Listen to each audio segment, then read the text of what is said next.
What happens when two people use magic to compete in a bird watching contest? I discuss this and more on today's episode.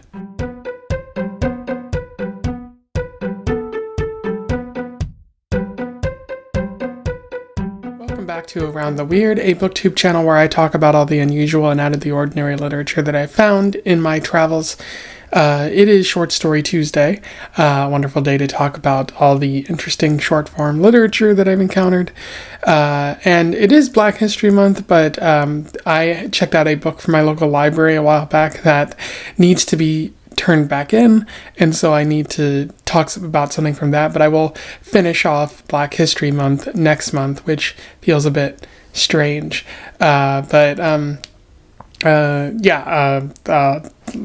get to that eventually.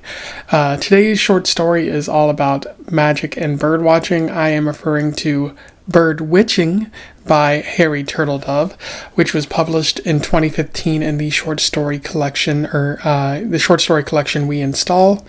But it was actually originally also published in the short story collection Which Way to the Mall, and which is spelled Witch, which was published in 2009. For those who don't know, Harry Turtledove is a science fiction writer, also a fantasy writer. And he writes a lot of alt history as well. He's written, a couple of what ifs, including, what would have happened if the South had, won the Civil War, the American Civil War. And there's actually like an entire series of books about that. But he's written a number of other things as well, including some short story collections, and he's written in other people's anthologies. So quite a bit of work in his sort of catalog there. But without further ado, let's talk about Birdwitching, a fun title. I will do a summary, a little bit of analysis, and we will move on from there. So Birdwitching focuses on Lucy Parker and her son primarily. Lucy Parker is a witch. This is a magical world. Everyone knows about magic, but she's also a birder, someone who loves, watching birds and competing in bird watching contest. And her county, state, local area competes in a Yule bird contest each year, and whoever counts the most birds wins, which is pretty good. But she has a rivalry with her someone in another city named Fred O'Neill, and Fred has a daughter named Kathleen who her son Jesse happens to like, and they're not like opposed to that relationship, but Lucy doesn't like Fred, so she doesn't want to sort of deal with that. And so during this contest, Jesse is talking to Kathleen about what's going on. And Lucy is worried about Fred using magic. She's suggested that he's done that before in order to win, and she's prepared to fight back if necessary. And during the contest, a bunch of normal birds begin to be sighted, but then there's one that shouldn't be in the California area that they're located in. And so Lucy decides she's going to use some magic as well, and they begin calling each other out on it, but they never stop. They're just like, we can one-up one another here. Lucy begins using magic as well to summon birds that aren't local to the area, and then Fred begins using it to summon extinct birds, like a bird that died 100 years ago or something like that. And so Lucy begins summoning passenger pigeons, and none of them really think about what they're really doing there. And then they both begin to summon ancient birds that are long since dead. And Lucy specifically summons an Archaeopteryx, which is a very old dinosaur-type creature that still counts as a bird lizard thing.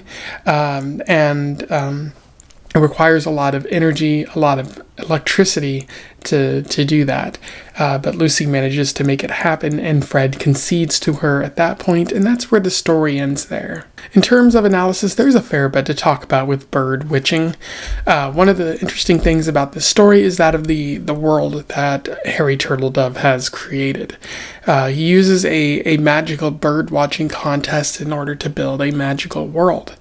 You see this with them summoning creatures. It's possible to do so, even creatures that are extinct and have died out long ago. There's also cost of using magic, something like crowleage or something like that, which I'm not really sure what that is. I just think it's like mana or something like that. And then there's also the idea of magictricity, where instead of electricity, the lights are powered by magic.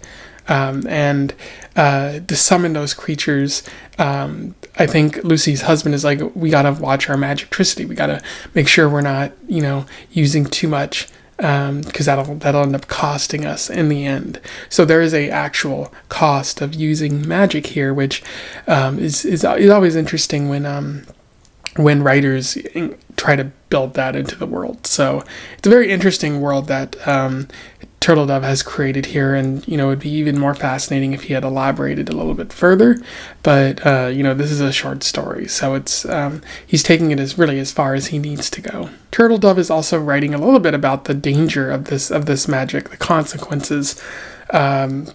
Specifically, he touches upon the dangers of summoning these creatures in the first place. There's a lot of energy required, crowleage and magictricity is specifically mentioned, and it's wearing out Lucy as she goes further and further back in time. It's a dangerous sort of effort to reach across time, not to mention the consequences of bringing back extinct creatures, a la Jurassic Park or something like that. Allow me to read you an interesting quote from this. For the first time in the contest, Lucy felt shaken. Reaching across space was one thing. Reaching across time was something else, something much harder. She hadn't believed Fred could. And that's a somewhat interesting quote there, noting, Lucy's like, oh, we can reach across space, pull in birds that don't necessarily belong in the California area. But we're reaching across time, and so it's requiring more energy, but also the dangers of trying to reach back in time to grab a creature that you don't know much about, and only have heard about. Like what was that creature actually like? That's a very interesting question. But there is another sort of thing that Turtledove kind of alludes to here, and that is the idea of an invasive species, because the passenger pigeons and the other birds that Fred and Lucy are bringing in, like, they don't belong in this environment. They had their time, they're dead, and the world hasn't accommodated for these creatures to exist anymore. And I think Lucy kind of alludes to that with her brief fear of things, especially with the creatures not knowing how to respond to the Archaeopteryx that was brought in.